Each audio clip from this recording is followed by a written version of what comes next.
Becoming an adult is a big deal. You're presented with new life opportunities, new life lessons, new life experiences. But let me ask you this question.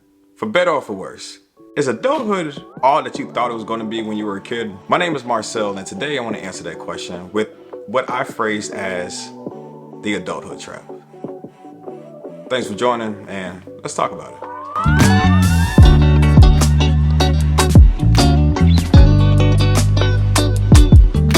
Once again, my name is Marcel, and I would like to welcome you all to my channel. If this is your very first time watching or joining or coming on my channel, please make sure that you hit that subscribe button if you feel that this information that you found today is useful.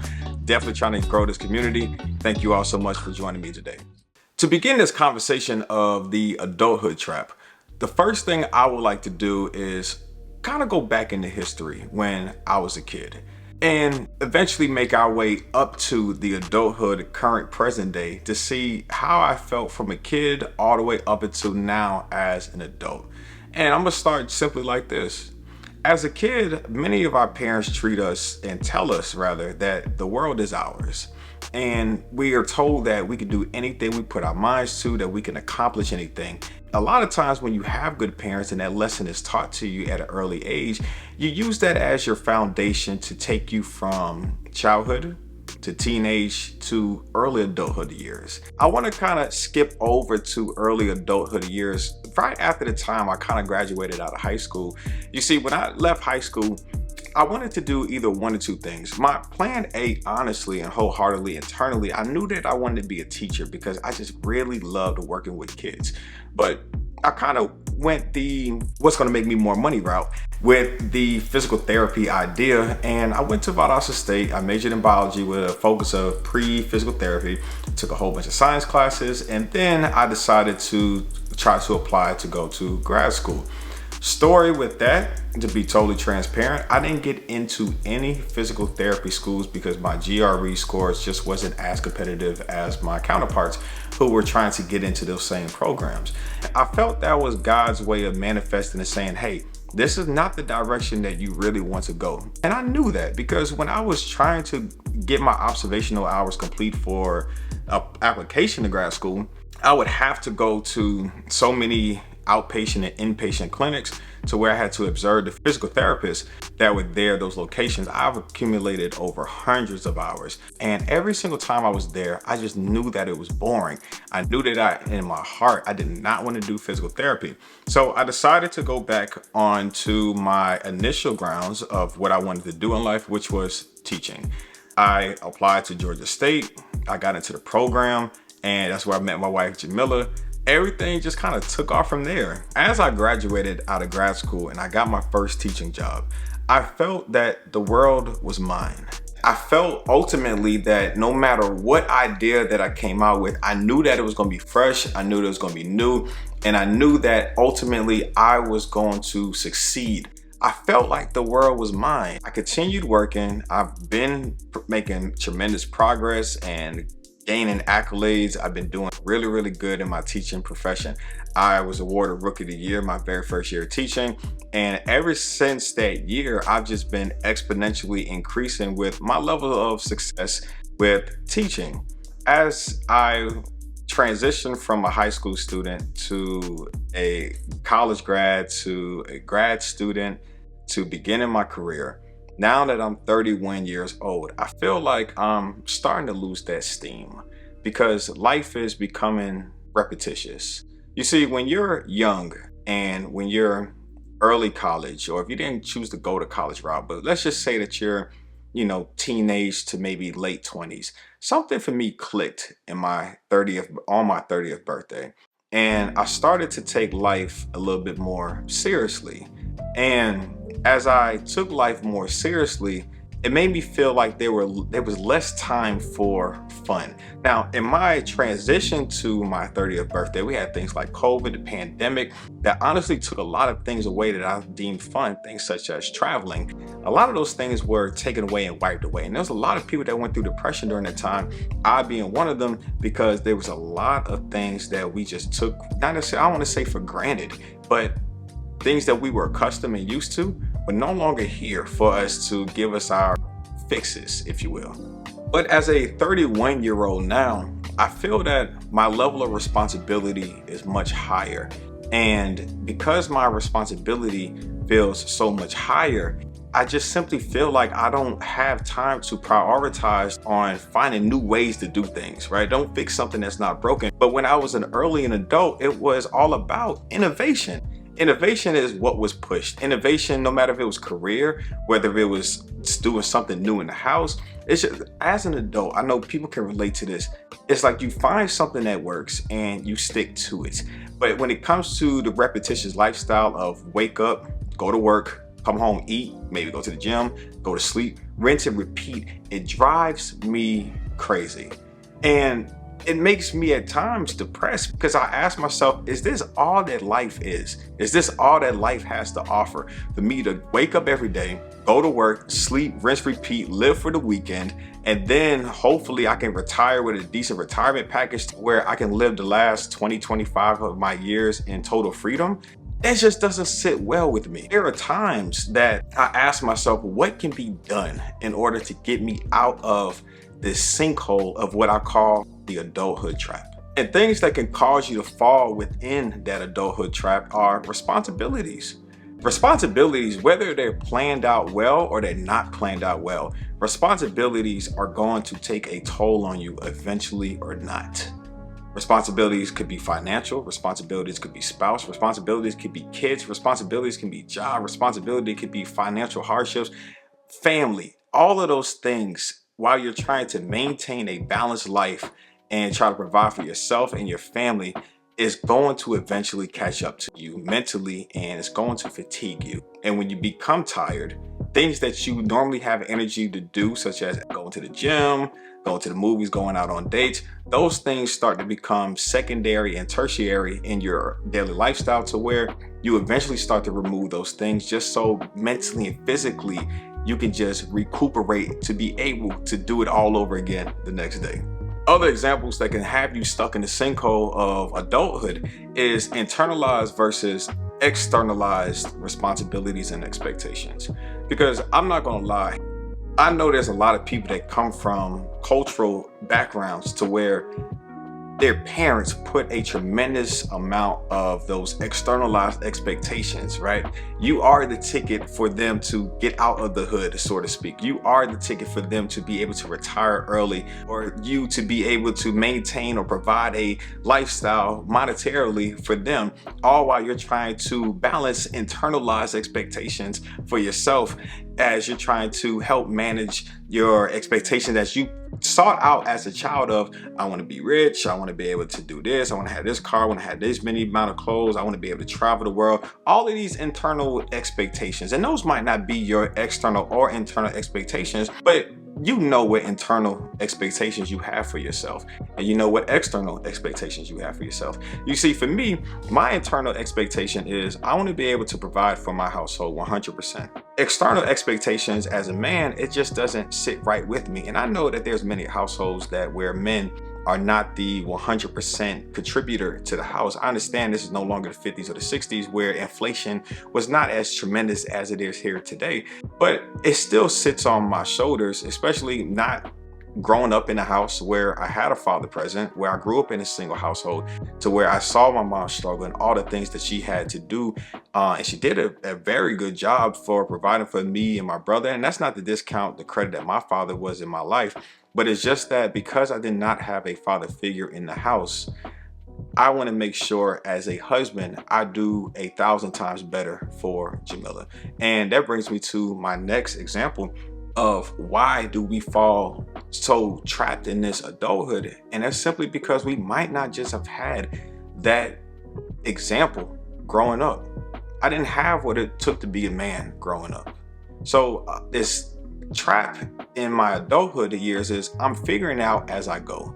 And I feel that people who, and I could be totally wrong, I could be speaking out of pure bliss ignorance, is people that did grow up with a man in the household, they know what it is to be a man of the house. They know what it is to take care of the house, to take care of your woman, to be able to have conversations with your wife or with your children. There are a lot of things that Jamila has taught me as a woman of saying, Marcel, this is not what I need from you as my boyfriend, my fiance, my husband.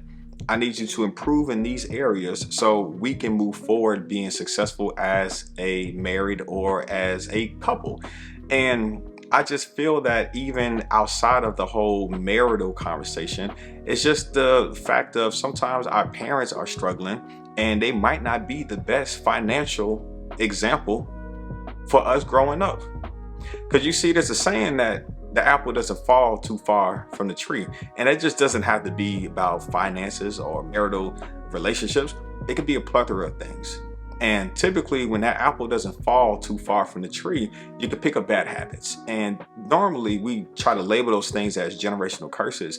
But generational curses, eventually as you become an adult, you do have a responsibility of yourself to be able to mentally break free from those things. And I'm not saying that's an easy journey, but sometimes it would feel better if you had a better stepstone of, here's an example of how to do this, son, daughter.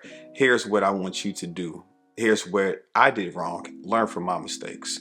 And I feel that when all of those things and those reasons that I just listed, it can make adulthood hard and sometimes feel inescapable because things aren't going the route that you planned for it to go. And what I want to do as we transition this conversation is provide a solution. You see, a lot of times when we bring up issues such as what I'm doing here as the adulthood trap, is no solution is ever provided. So in a nutshell, the adulthood trap, if I had to define it, would be when expectations just do not meet reality, when hard work does not equal great payout, when you have tried your best, but your best is just not enough and you fall flat on your face and you feel like there is no God-given solution that can get you out of that hole. That's what I want to kind of talk about today, because you see, I hope to create a conversation in the YouTube comments. I know that's going to be very limited here if you're listening to this conversation on Spotify or Apple Podcasts. But if you're listening on the podcast audio version, feel free to come over to my YouTube channel and you can comment there and see the dialogue that's happening between myself as well as the people who are commenting on this video.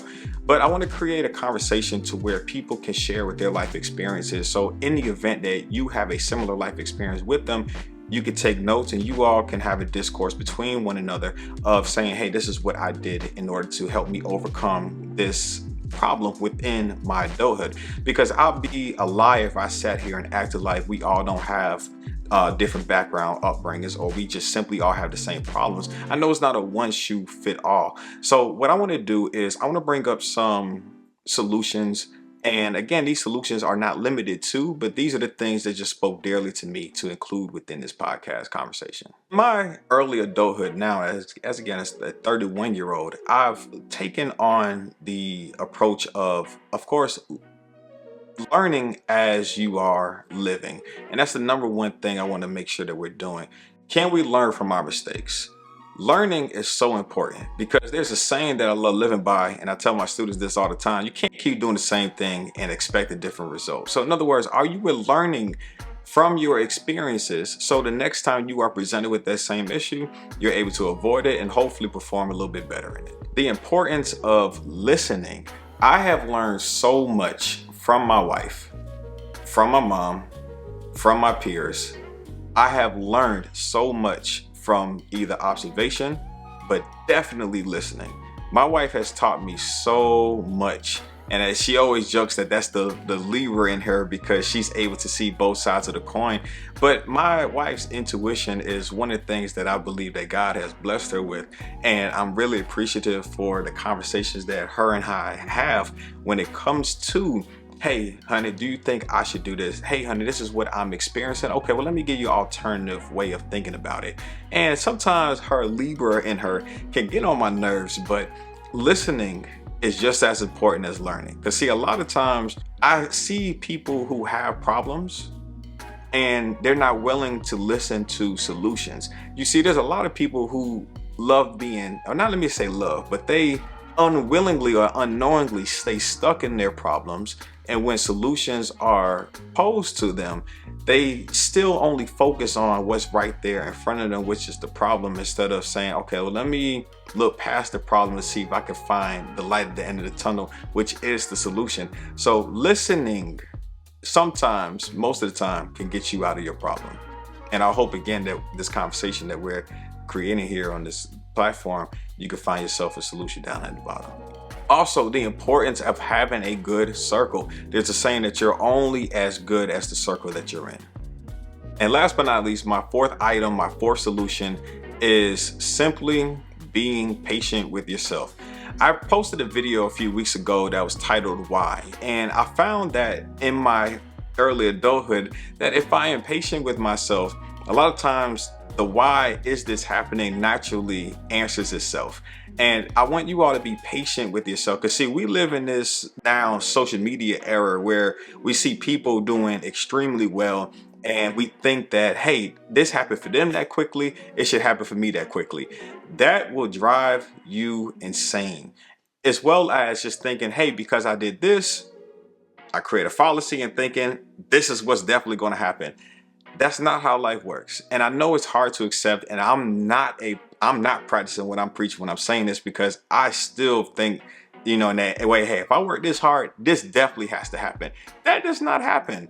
So be patient with yourself. So from the top, never stop learning, never stop listening, never stop being patient with yourself, and make sure that you have a good circle around you. That circle can be a spouse, a partner, business or relationship partner. It could be friends, it could be family. Those are my solutions that I want to provide for you all today. Do you have any? If you do, make sure you drop them in the chat. I always say chat because I'm stuck in teacher mode, but drop them in the comments. Y'all know what I'm talking about. But as I wrap this up, I want to again be totally transparent with you all. You see, I find myself having this same conversation with myself every single year. The conversation slightly changes every year, and that makes me feel good because that lets me know I'm making progression. But every winter, I have this conversation with myself. I've realized that I suffer from seasonal depression. I know I might not display it on YouTube a lot, and as I'm teaching, my students may not be able to pick up on it, but you know what happens in the winter. Sunlight's not as abundant, vitamin D levels go down, and there is scientific research that suggests as vitamin D levels go down, so does your mood.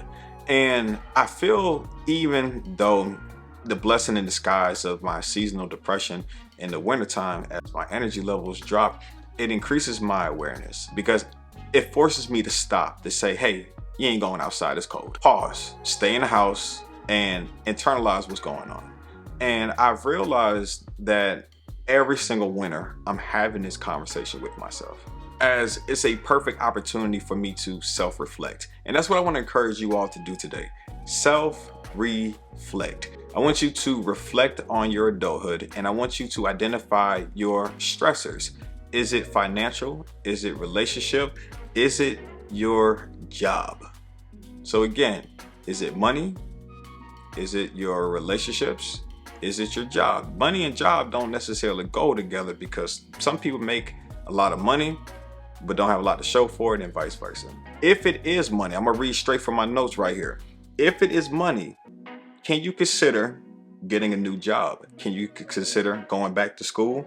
Can you consider creating a new business or becoming self-employed as a part hustle, right? Because you all know, again, I'm a teacher and I have the YouTube channel that brings in a monetary compensation every single month. So YouTube, right? There's a thing about being self-employed or having a part-time gig to where eventually the goal is for that to take over the main, to where you don't need the main anymore. All right, let me get back to my notes. Do not use credit cards for things that you cannot afford, especially if they're non-essential. I'm not speaking against credit cards. I use my credit cards all the time, but I found myself in my early adulthood years of using credit cards for things that I could not simply afford. And I'm like, oh, okay, I'll pay back. I'm gonna have a whole conversation probably a little bit later on this channel about credit cards.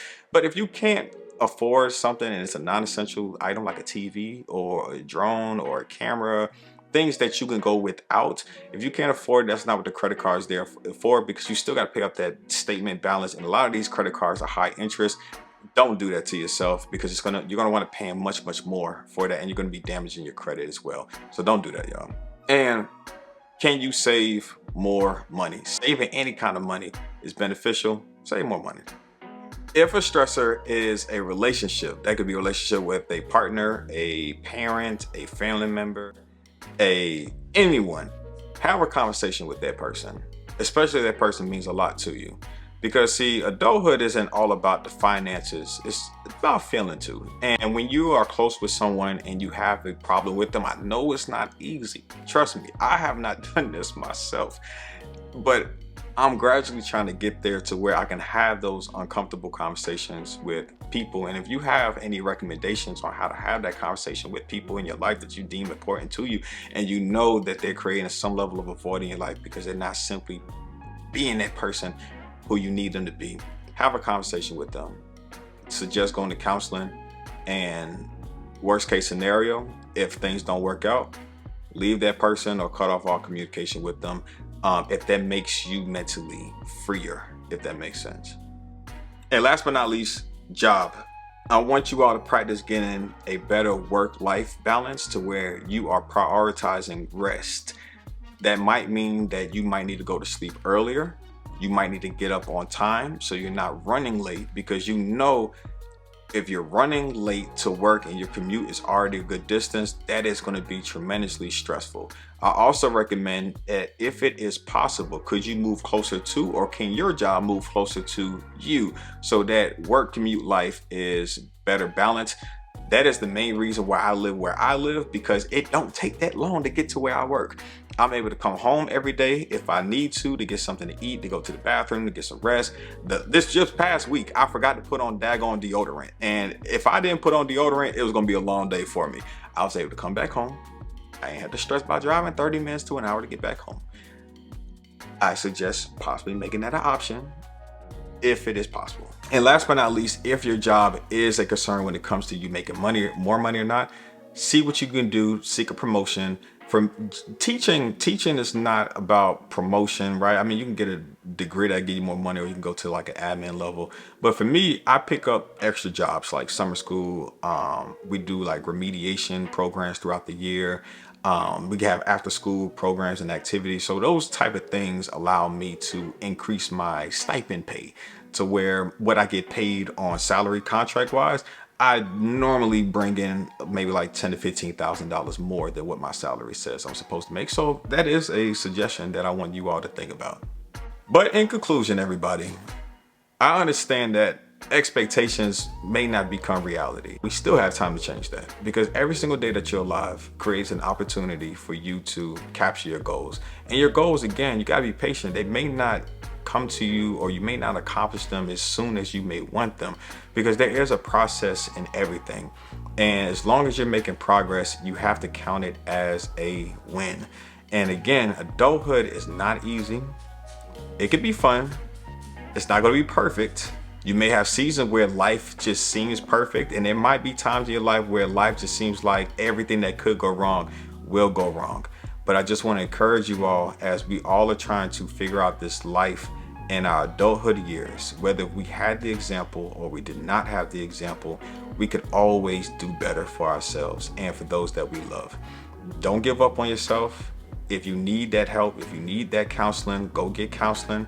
If you need a mentor, go find you a mentor, just so you can have that support group and that support circle in order to take you to where you are trying to go. And don't be afraid as well, if a goal is not just panning out of how you think it should pan out, go back to the drawing board, tweak some things, or reconsider the goal and reshape the goal to where it might be more realistically achieved. I just want to encourage you all to do that. And in case no one has not told you soon or recently, you're doing a great job. Don't give up on yourself. Continue working, continue striving. You're doing great. You're doing the best that you can. Don't compare yourself to anyone else. Don't compare yourself to your self-internalized and externalized goals that you thought you would be in life, because life is unpredictable, such as, again, the pandemic that set a lot of people years back. So you're doing great. You're here.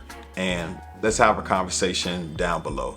I thank y'all so much for watching. I thank y'all so much for listening. Again, make sure that you subscribe to my channel. Subscribe to me on Spotify, Apple Podcasts, and let me know how you're feeling in the comments, not the chat. My name is Marcel, and thank y'all so much for watching. Catch y'all on the next time on my weekly rant. Peace.